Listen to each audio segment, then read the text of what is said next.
Prediction Ascension Podcast. Hate me or love me, there's no in between. I'm here to bring you the latest. Yes, the latest is we got a moron in the Bronx holding up a 7-Eleven clerk with a goddamn butcher knife. Only a few steps from the goddamn precinct. You can't make this up, man. I think people just losing their minds or they don't care anymore. They're not even strategically doing anything anymore. Yo, listen to this broadcast. It's crazy. Shout out to Yankee Stadium. That's Yankee Stadium looking good right there. You know what I mean? Security camera footage shows officers racing into a 7-Eleven Fair use. as an armed ABC robbery 7. turned into a deadly police shooting. It all happened right around the corner from a police station. Eyewitness News reporter Derek Waller live at the scene in the Frogs Neck section with the latest. Derek, good morning to you.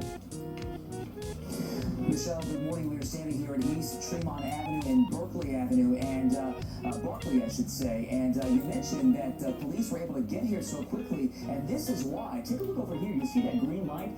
That is the 45th Police Precinct, and it is located right around the corner from the 7-Eleven, where the cashier was being held at knife point. The situation ended with the suspect dead. Now, we have another look now at that grainy surveillance video Eyewitness News obtained, showing officers entering the store just after 2 in the afternoon on Saturday.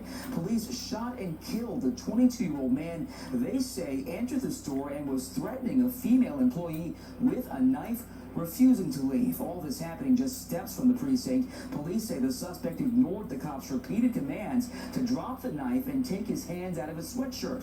An officer fired a single round, killing the man. All of this happening in front of horrified witnesses. I just thought there was some confrontation. I got my slushie, I walked out, and that was it. Got my slushie and I walked out, you know? Steve Sherrero. I'm coming up Tremont, they said somebody just got shot. I work here. Steve Sherrero, I just you know? came back Somebody else from got the shot. station. I want to throw up. The butcher Right knife. now you're looking at a photo of the large kitchen knife police say they recovered from the scene. The knife, they say, that was used to hold that employee hostage. This morning there's still some details we do not know about the suspect, including his name and whether he has a criminal history. Of course, there's going to be an investigation into this case. So we got dudes losing their minds, robbing or holding hostage 7-Eleven clerks steps away from the precinct. You can't make this up, man. People are losing their minds, man. 22-year-old, we're going to blame that up to mental health, man, because this is ridiculous. You can't tell me you didn't realize you was by a precinct. But these young dudes, man, they feel invincible. They're oblivious to the world around them. They feel like NYPD won't put a hot lead in you for doing stupid stuff, man. You can't make this up, man. You're living on the edge, man. You got to check out the next sequence. It's insanity, man. Check out the next clip. Mayor pointing to the cost of the deepening asylum seeker crisis as the main reason. CBS 2's Jenna DeAngelis in our newsroom with more on what this means for the city and city services. Jenna. Well, Jessica, Mayor Adams says we could avoid these cuts if the state and federal government step up with much-needed aid for the city. If not, city agencies could be forced to slash up to 15% from their budgets by the spring. For the better part of a year now, I have been clear that these costs will impact every city service. Since the start of the asylum seeker crisis, Mayor Eric Adams has been warning of cuts, and now he's asking every city agency to come up with a plan. The mayor announced Saturday he directed all departments to cut 5% in spending by November, with an additional 10% possible early next year. The simple truth is that longtime New Yorkers and asylum seekers will feel these potential cuts, and they will hurt. The city continues to receive about 10,000 asylum seekers each month. So far, about 110,000 have arrived. This comes at a time when revenue growth is slowing and COVID funding is ending. Mayor Adams says if circumstances don't change, the city estimates the influx of asylum seekers will cost $12 billion over 3 fiscal years. $12 billion of running our city, sanitation, police, education, libraries, everything that we have to run the city. There's a minimum amount of money that comes in that we have to address this crisis. See, the feds don't care about the city. This is what I'm saying. The feds or the state. When the migrants got bused to certain areas like Martha's Vineyard, upstate New York, Albany, they can't make no money there because they have no driver's licenses.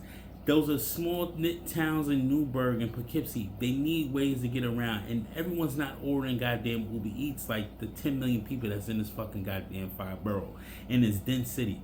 The city is so dense now you can't even walk up the block without bumping heads with somebody. It's ridiculous. But this is the most diverse city in the world, if you ask me. You walk 2 feet, you meet somebody from Bangladesh. You walk another 2 feet, you meet somebody from Morocco. You walk another 2 feet, you meet someone from someone that's Jewish. You walk another 2 feet, you meet somebody that's Nigerian, Senegal. You meet another 2 feet, you meet somebody from Chile. It doesn't matter. It's the most diverse city in the world. It is what it is. You decided to have this come through, Eric Adams. You need to fucking pay because you decided to do all this shit and keep the American people and the New York City people that was already here that are citizens, got their green cards, business owners or whatever, and now you took on another issue because you believed in the Biden trend. Biden tore this country up by actually letting the borders in. He destroyed it, not Trump. And people need to realize that Trump tried to stop the human trafficking and the sex trade.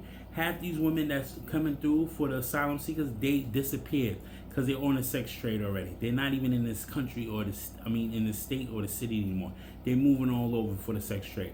And they're gonna and sex will always be more lucrative, and sex trafficking and human trafficking will be always more lucrative than actually cocaine. Cocaine only made $65 billion last year. Human trafficking made $162 billion last year.